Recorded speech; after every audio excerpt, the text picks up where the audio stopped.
ઉપરથી ક્રિસ્પી અને ખાવામાં ખૂબ જ સરસ પોચા અને ટેસ્ટી એવા દાળવડા તમારે ઘરે બનાવવા છે. તો આવા સરસ પરફેક્ટ દાળવડા બનાવવા માટે મેં આ વિડીયોમાં એનું પરફેક્ટ માપ અને કેટલીક ખાસ ટિપ્સ શેર કરી છે. તો તમે પૂરો વિડીયો ધ્યાનથી જોજો. સૌથી પહેલાં તો આના માટે કોઈ પણ વાટકી કે કપનું માપ લેવાનું. તો અહીંયા મેં 4 સરખી વાટકી લીધી છે. તમે એક જ વાટકીથી કે કપથી વારાફરતી માપ લઈને પણ તપેલીમાં આ બધી દાળ ભેગી કરી શકો છો. સૌથી પહેલાં એક વાટકી મગની ફોતરાવાળી દાળ લેવાની છે. આની સાથે જ આપણે મગની મોગર દાળ લેવાની, જે આપણે 1.5 વાટકી લેવાની છે.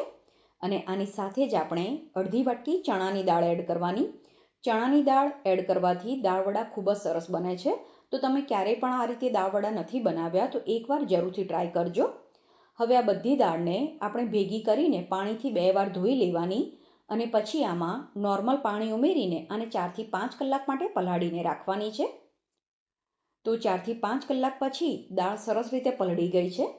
આ રીતે દાળ પલળી જાય પછી એને મસળીને સરસ રીતે ધોવાની છે. આ રીતે મસળવાથી જે આપણે મગની ફોતરાવાળી દાળ યુઝ કરી છે એના ફોતરા આપણે લગભગ 70 થી 80% જેવા હટાવી દેવાના છે. તો આ રીતે છોતરા અલગ થઈ જાય એટલે આપણે એને 2 થી 3 વાર ધોઈ લેવાની. જો તમે છોતરાની સાથે જ આ ખીરું વાટીને તૈયાર કરો તો દાળવડાનો કલર થોડો ડાર્ક થતો હોય છે, એટલે આ પ્રોસેસ ખાસ કરવાની. હવે દાળને તમારે કાણાવાળા વાટકામાં કાઢી લેવી હોય તો પણ કાઢી લેવાય. અત્યારે મેં પાણી નિતારીને આને તપેલીમાં જ રાખી છે. પછી મિક્સરનું મોટું જાર લેવાનું અને એમાં 4 થી 5 ચમચા કે મિક્સરની જારની સાઇઝ પ્રમાણે આમાં દાળ એડ કરવાની.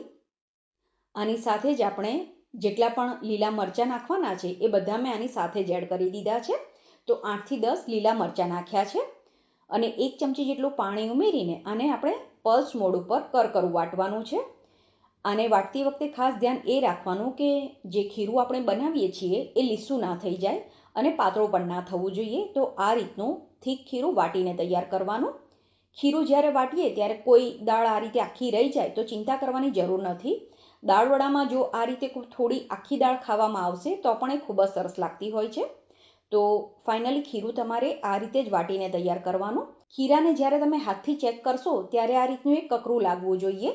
તો બધા મરચાં પહેલી વારમાં એડ કરી દીધા છે એટલે ફરી મેં મરચાં એડ નથી કર્યા.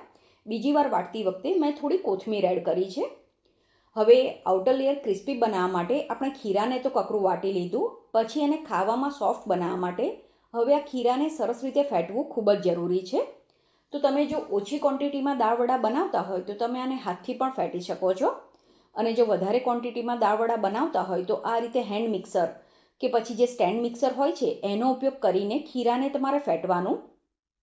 જેમ જેમ તમે દાળને ફેટતા જશો એમ આ રીતે આ ફૂલવા લાગશે, સાથે જ એનો કલર પણ લાઇટ થઈ જશે.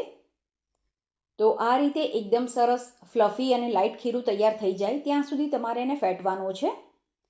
આ રીતે ખીરું ફેટાઈ જાય પછી આમાં બાકીની વસ્તુ એડ કરવાની. તો સૌથી પહેલાં આમાં થોડો કાળા મરીનો પાવડર એડ કરવાનો, સાથે જ અડધી થી પોણી ચમચી જેટલું જીરું એડ કરવાનું છે. સ્વાદ પ્રમાણે મીઠું અને થોડી સમારેલી કોથમીર એડ કરી દેવાની.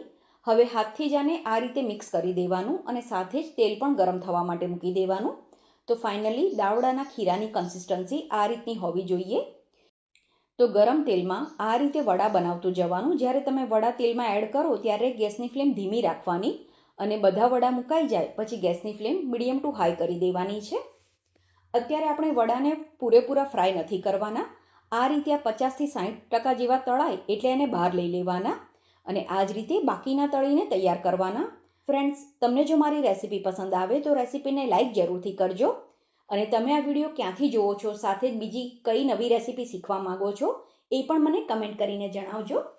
તમારા ઘરે જો કોઈ પાર્ટી હોય કે ગેસ્ટ આવવાના હોય અને એ ટાઈમે તમારે જો દાળવડા બનાવવાના હોય તો આ રીતે તમે 50 થી 60% જેવા દાળવડા તળીને પહેલાંથી પણ રાખી શકો છો અને જ્યારે તમારે એને સર્વ કરવાના હોય એ ટાઈમે તમારે એને પૂરેપૂરા ફ્રાય કરવાના.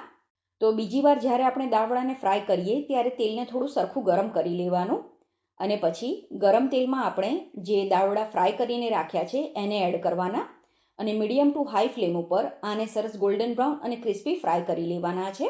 આ બનાવેલા દાળવડા ઉપરથી ક્રિસ્પી અને ખાવામાં ખૂબ જ સરસ પોચા બને છે. આને તમે ચટણી, તળેલા મરચાં કે પછી જો તમે ડુંગળી ખાતા હોય તો ડુંગળીની સાથે પણ સર્વ કરી શકો છો.